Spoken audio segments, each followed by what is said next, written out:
We are back with another video on our 99 Dodge Ram 2500 here. Today, we make more power. To start, we got some push rods for power-driven diesel. They're stage 2. We got some Manton 4.5K RPM springs, also from power-driven, along with our tool to install said valve springs. Then, if you haven't seen, we blew our first turbo up, so then we got that turbo. And that turbo is bigger than the other turbo. So ideally, when it breaks up top, we're just outdoing our fuel already. So we have some injectors from friends at Diesel Auto Power. They're going to be, currently we have 150 horsepower VCO tips in there. And these are still going to be VCOs, but we're looking at 7x13s, about 275 horsepower instead. So that should be a decent upgrade. And it should also serve us well once we get to compounds.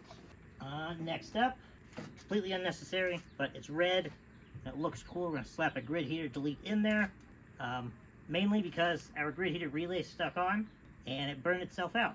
So now about once a week it gives a check engine light, and it's obviously nice and warm out. So we're just going to save that repair for when we take the batteries, which are just disgusting. Look at those. Yeah, that mess, all that wiring, all that's going to the bed. So then we'll be able to get to the relay, which is right under it. And that will happen before winter. We'll get to that later and do this for now. A cool matching red oil cap. Because why not? Alright, we've skipped ahead just a little bit here. Step 1, obviously we want to pull our valve cover because that's what we have to get under. Your intake horn, loosen that up, get that out of the way. Grid heater, you can just set that out of the way if that's what you're going to keep. We're going to be ditching that.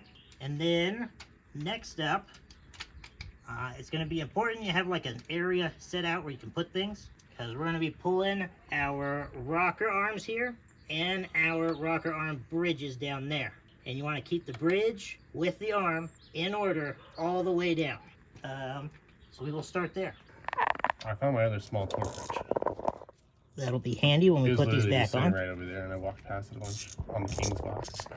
Nice. Well, the bolt on the top of your rocker arms there is going to be a 10 millimeter. Trusty 10. Let's get that loose, and we'll show them both coming off. There goes rocker arm number 1. Drain the oil and dump out the excess oil and to make a bigger mess than need be. Put that down. Sorry, probably making a mess. Just a little bit, it'll be alright. I can't even see through the sun. There we go. Second rocker arm's coming off. Going over to our nice prepared surface next to our valve cover. That's how we'll keep 1 through 6. The oil cap is at the front of the valve cover closest to us. So we know that's obviously number 1. Okay. Now, there's not really any need in our particular situation to organize the push rods front to back. But since we're here, we're just going to go ahead and pull them. Because that's all you got to do is just lift them right out. Put them over there in order as well. And now we're on to our next set. Just repeat that 5 times. 5 more times at least, so we have 6 total. There is also your rocker bridge right here that just sits under the 2. That also lifts right off. And we'll put it right there with 1 and 2. Noting usefulness of bumper. It's very useful. As complimented by our mechanic here. Alright, hold on. It's real dark.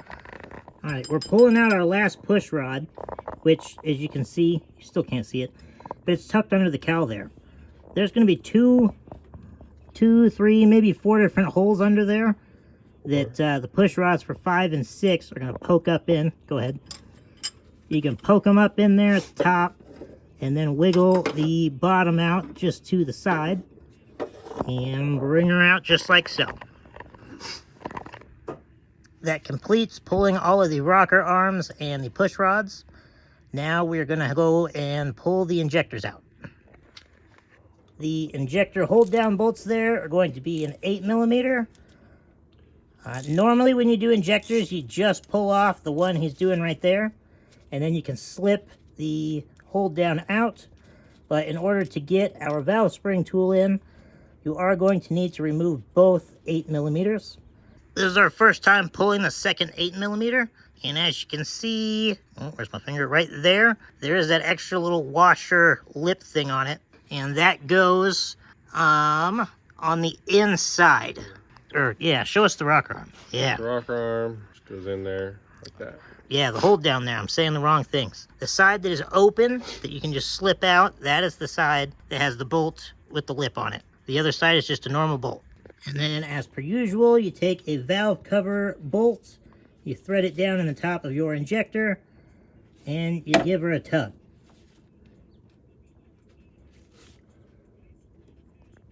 A little more of a tug than usual. Yeah, this will be our third time doing injectors on this truck. If it's your very first time, they're definitely more difficult to come out. Last time we did it, they popped in and out real easy. But this time it's looking like we're getting more tools to assist in the leverage. I don't remember how I did this. You put it on the tow hook there and lift up on the bolt. That's fair.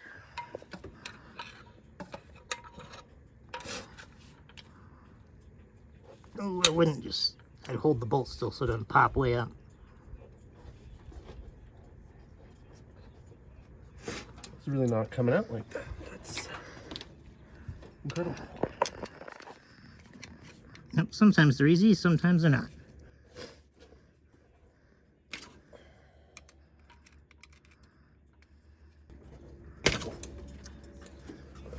Okay. It's just actively not coming out. That's, We haven't done this yet. That's why it's not coming out.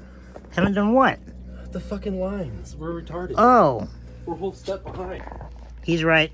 I did get ahead of ourselves. We have to take the injector lines off of the connecting tubes so we can pop the connecting tubes out of the injector so that it will actually lift up.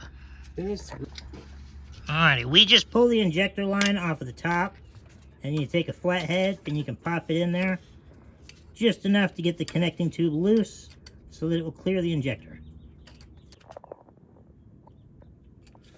Alright, yep, pop that out.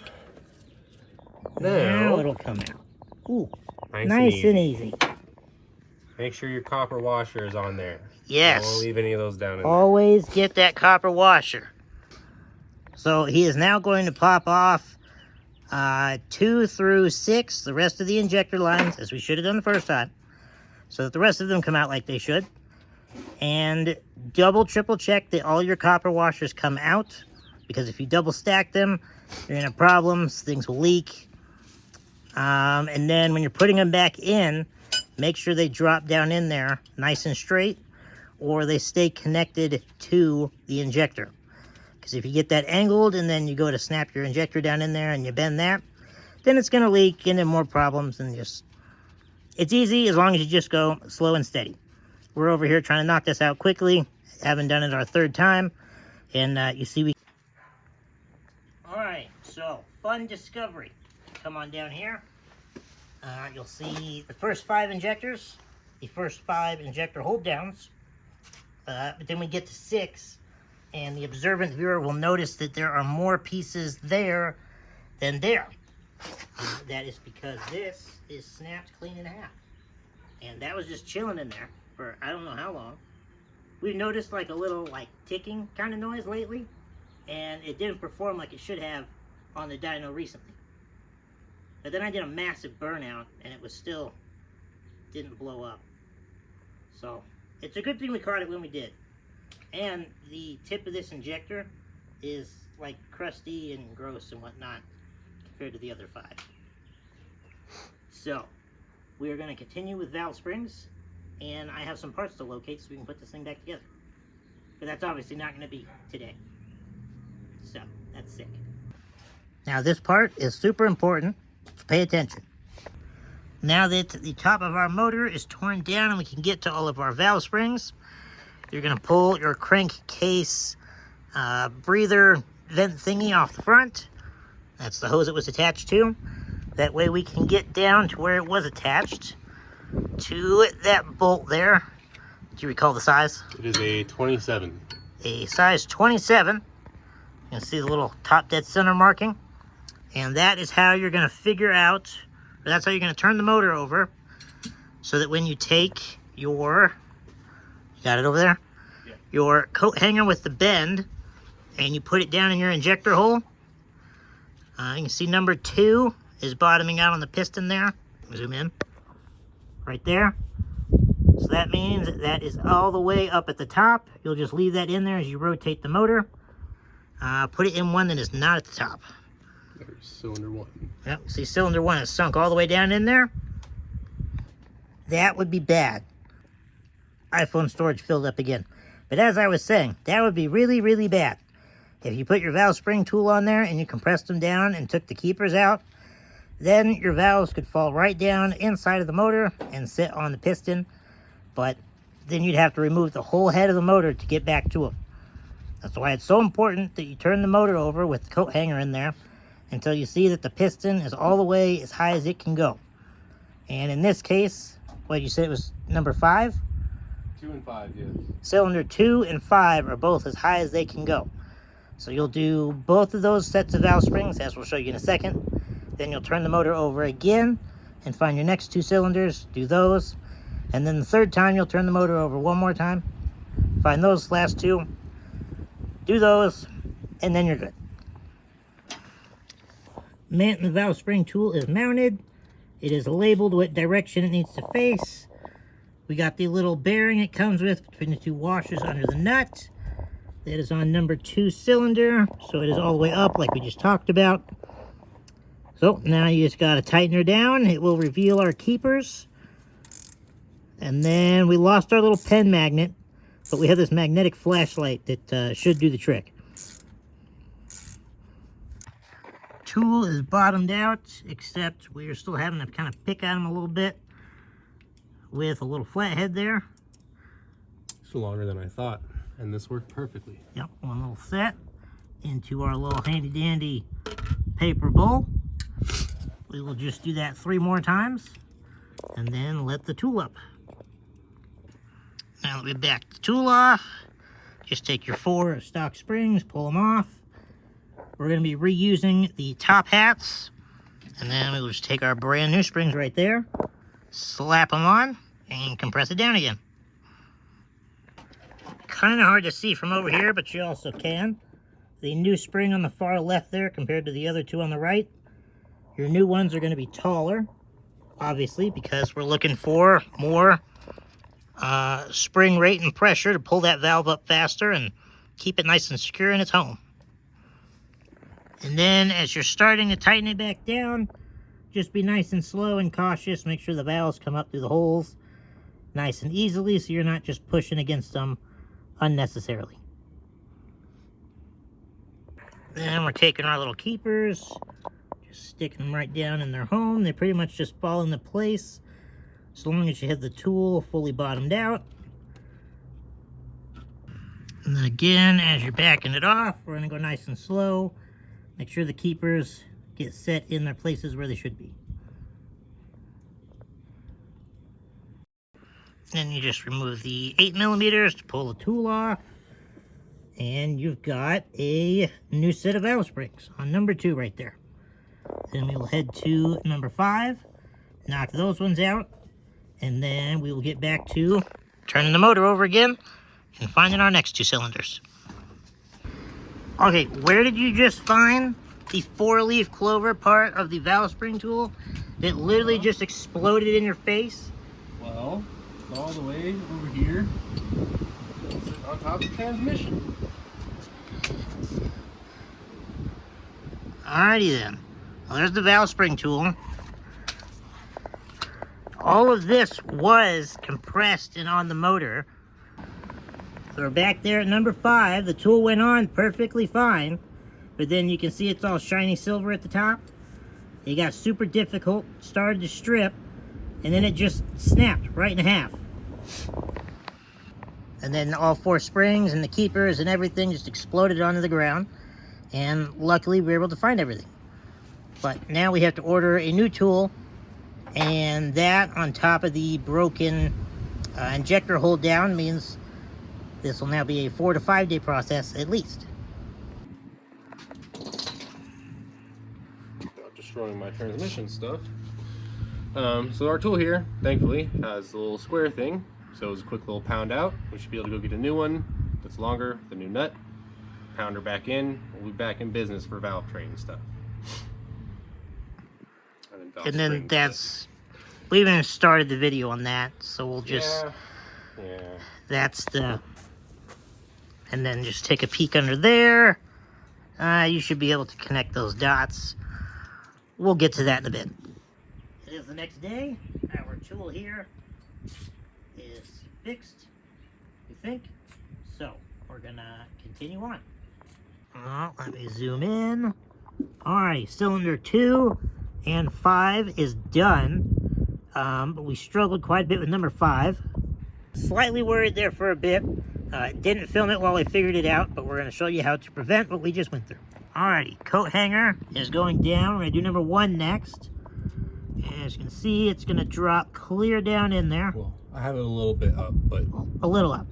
Alright, but now turn her over. Our problem with number 5 back there was we turned it just a hair too far, and so the valves dropped down about a 1/4 inch. And it wasn't noticeable to the eye with no springs on it for quite some time. So you just need to make sure that you get it right up at the top, but don't go too far. It's like right there, so I'm trying to be slow. That is all the way up, right there. Alrighty, and then we are going to take a piece of tape now, and we're actually going to mark the coat hanger. That way we know for sure every other one we touch makes it to that exact mark. Now, we trusted that 2 and 5 were right up at top dead center like they were supposed to be. And so we didn't double check that for the longest time. And we wasted a good hour's worth of time at least until we went back and double checked that.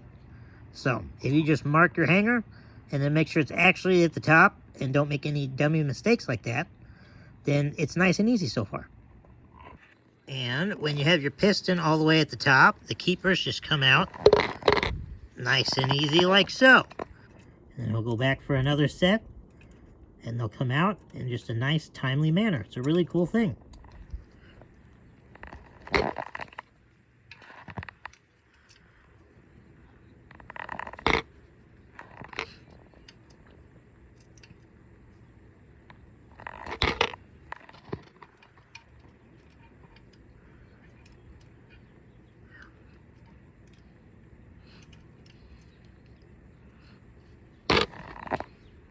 And there we go.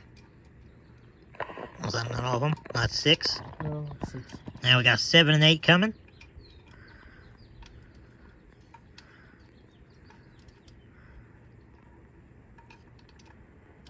The magnet that is slightly better shaped for this would also make this. Yeah, we lost the pen magnet, so we're using like a flashlight with a magnet on it.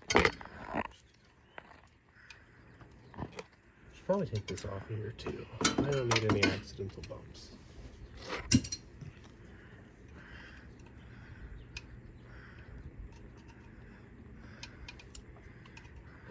Of course, it's going to come down to the last one that'll sit there and fight you. There. It's about time. And number 8. Then we'll just let the tool up, slap some new springs on it. It'll go right back down just the same. Now, as he's tightening it, this is about where we usually ran into the issue, because the valves were just a hair like too low, kind of dropped down into the cylinder.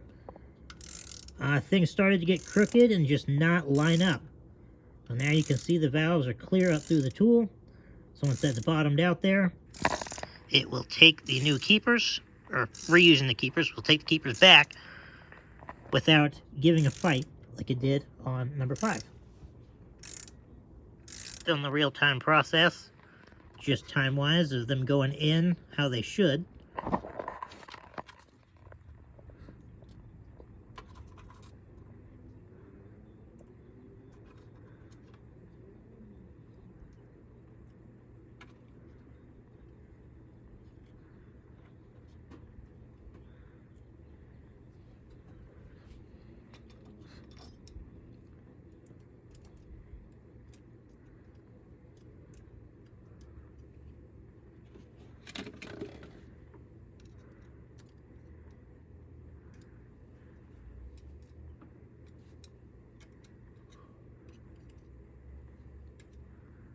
So like with that one, I had to kind of move it around to make sure it went down all the way.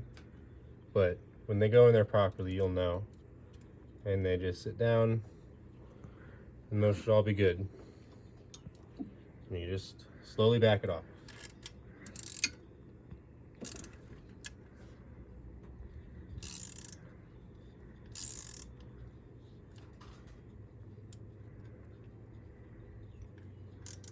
Okay, cool.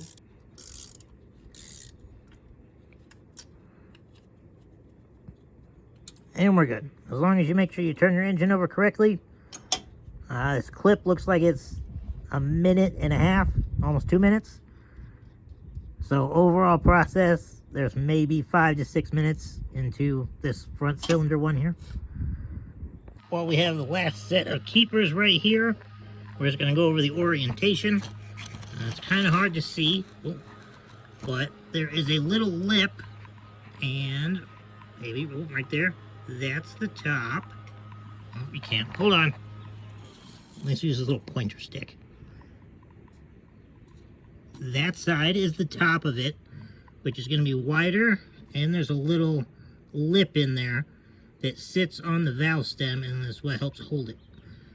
And then that side is the bottom, which is going to be skinnier. Just get this one over here, and you can see there. It's kind of like a cone shape, tapered at the bottom, wider at the top. Valve springs are done. Before I hop back up there, we're going to take our push rods. Right there, our nice new beefy ones, and get those dropped in so you can see them both. And there we have it, the finished valve springs, and all of our new push rods dropped in. So now we just need to go grab our injectors and start dropping those in. We are back with another valve cover bolt on top of our injector, grabbing some oil from the motor to put around the O-ring on the injector. That way it doesn't pinch or fold around or anything like that when it goes in. And then we're also going to try and dab some oil on the copper washer there, because it is a little loose already, and see if maybe it will stick to the injector as it goes down into the hole and play easy for us. And then we're obviously going to take our hole for the connecting tube and orientate it towards the connecting tube. Stay like that. No? Okay. Okay, well it fell nice and flat. If it doesn't, just take a flat head, get down in there. It's very easy to see. And just make it flat. And if it's your first time doing injectors, it may take a little effort. We've done it multiple times, so you should get a nice audible snap, just like so. And then if you have it correctly lined up, your connecting tube, right over there for your injector line, will be just as easy to snap in place. And if it is not quite lined up, oh, that one was, you heard the click there, you can use that top groove on the injector to carefully turn it left and right to line it up with your connecting tube there. Now we have all of our little shoulder bolts that our injector hold downs slip under all the way down. Can you point at number 2 with your finger there? A little bit closer. Like that one? Yeah, that one. Okay. That's a shoulder bolt right there that the hold down would slip under. And you're going to torque that and the injector hold down to 89 inch-pounds. But first, you're going to torque down your connecting tubes, which I'd have to look the torque spec up on that. We never do that one. We just make them good and snug, but don't over tighten the crap out of them, because that's not good either. Relocate it over here so we can see. Our injector tube is sitting right in the end of the connecting tube. So we will slip the nut over it now, which is going to be a 19. Get that threaded in there. If you wish to actually do the torque spec on the connecting tubes and your fuel lines, I looked it up and it is 28 foot-pounds. We're going to stick with the good and snug treatment there. So now that our connecting tube and fuel line is snugged up, Then we can go over to our other injector hold down and get that tightened to 89 inch-pounds.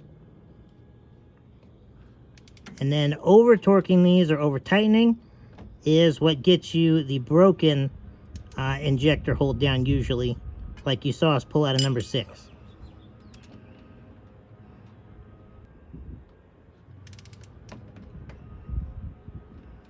It's definitely taking longer to achieve torque on the far side of the hold down rather than the stud. Oh, I was just talking through the click. But you do your connecting tube first, because it pushes the injector over as far as it's going to go. And then the reason it took so long to reach torque there was because it was squishing the injector all the way down into the bottom of its seat, so it was nice and happy. Now we're just going to repeat that 5 more times, except we will be stopped at number 6, as we still have to wait for the hold down to get here. In real time, it'll be tomorrow for us. Lucky for you, nice and short, due to the fun of editing. All of our rocker arms are done and torqued, except for number 1. We got the bridge going down first, nice and cleaned off. And then we will set the bridge down, that little bridge. It's like the rocker arm bridge, and then like the little one. And then rocker arm goes on. Torque is going to be 27 foot-pounds.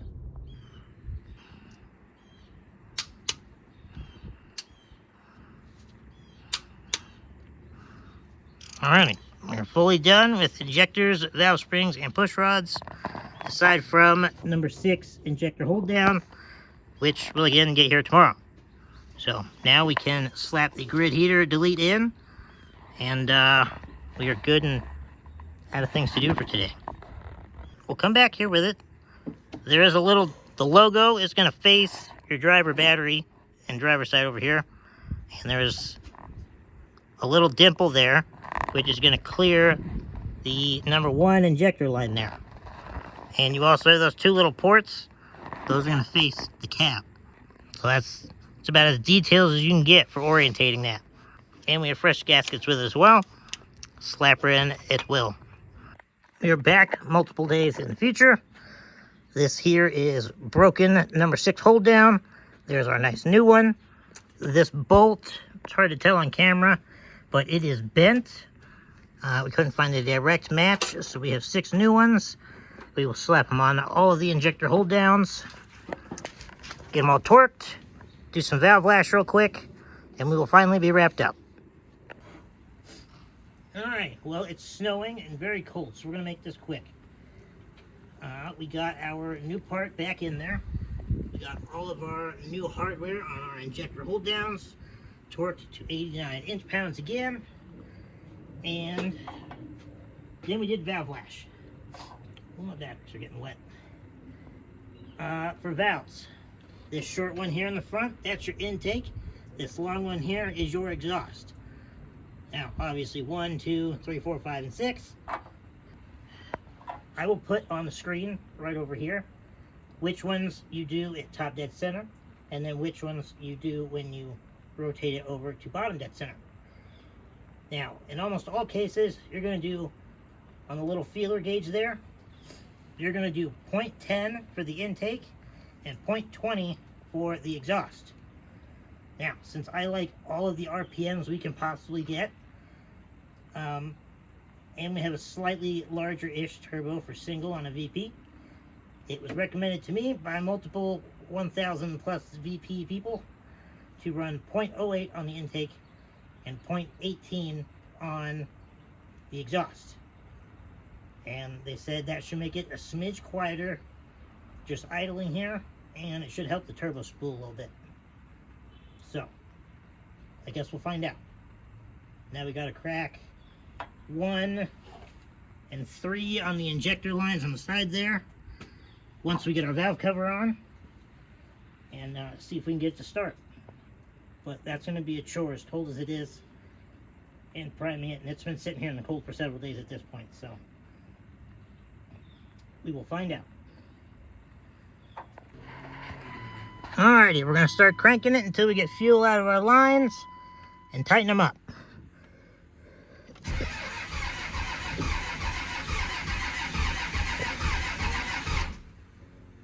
What?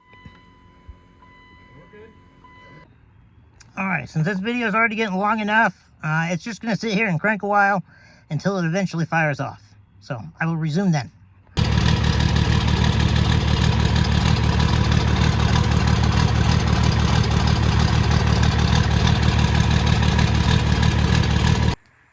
I gave up filming and trying to start it because it took us like 45 stupid minutes.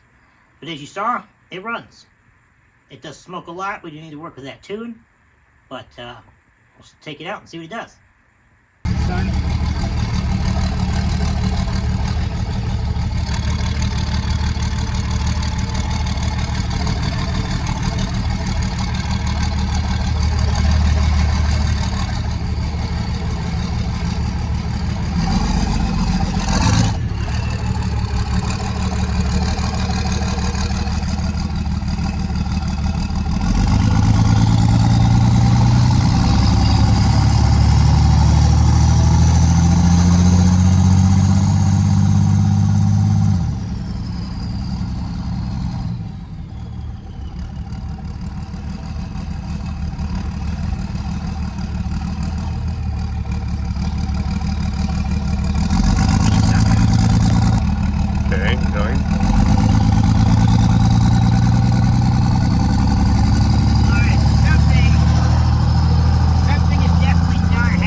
Even if that is injector smoke, she is absolutely huffing. I mean, just look behind us. Right?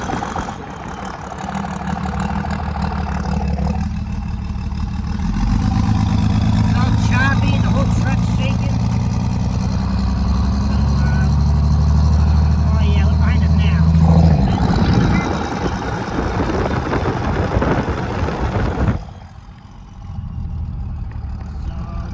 Driveway we go to figure that out.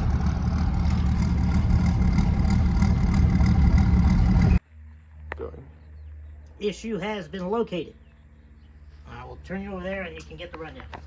Alrighty, so our main issue, when I put this all back together, all of the rocker arms, number 5 here, if I can get in here without burning myself, number 5 here, this one, the little bridge down here never quite felt secure like it does now. So that whole valve lash was 100% wrong. Basically guaranteed as soon as the motor started, it just popped right out and was just laying in here. So we were not getting intake for cylinder 5 at all. We also found that multiple of our injector feed lines were leaking. So we yanked those and slapped all new O-rings on as well. And we again made a call to D3 Diesel Performance, or T3, did I say D3? T3 Diesel Performance. Our good buddy Tony from a couple videos ago when we replaced the turbo. We sent a call out to him to do some brainstorming, and he helped us along the way here while we were finding multiple of our mess-ups. But we should be all good now. Alrighty, number 5, intake bridge has been fixed. We've done top dead center, checked all the valve lash, bottom dead center, again, checked all the valve lash, like we had originally done, but we triple checked it, and it's definitely solid this time. We have all the new O-rings on the feed tubes, so we are now just breaking those lines loose, and we'll get those bled again, and then have ourselves a running truck. Alrighty, I'm going. Say again? Yeah, cracking the lines till you get fuel, say when, and then we'll close them up.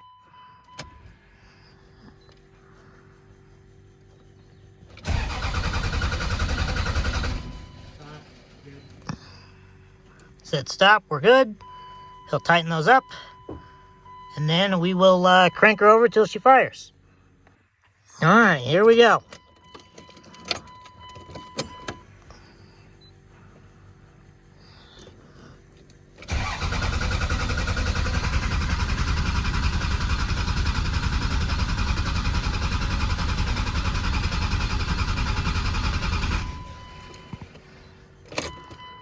What the fuck?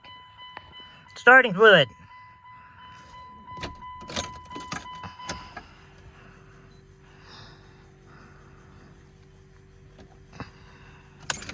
Oh yeah, he's got to pull the intake off. Alright, let's try this again.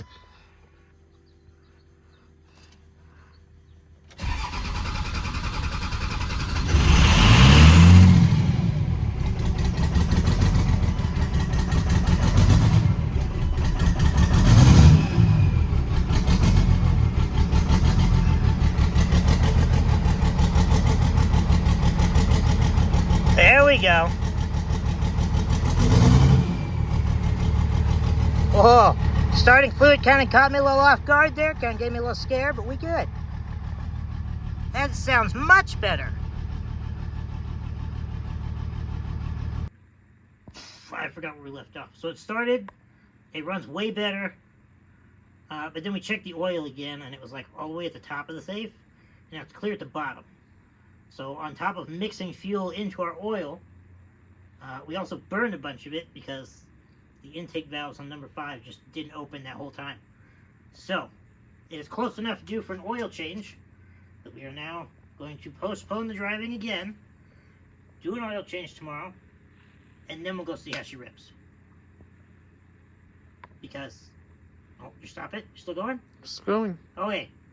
And we're doing that because now that we have so much fuel in our oil, we could put new oil in it. But that existing oil is already thinned out enough that you risk like burning up bearings and other very expensive things inside your motor, because thin, watered down oil obviously cannot do its job. So, since I cannot afford to replace the motor, we're going to wait and do it right.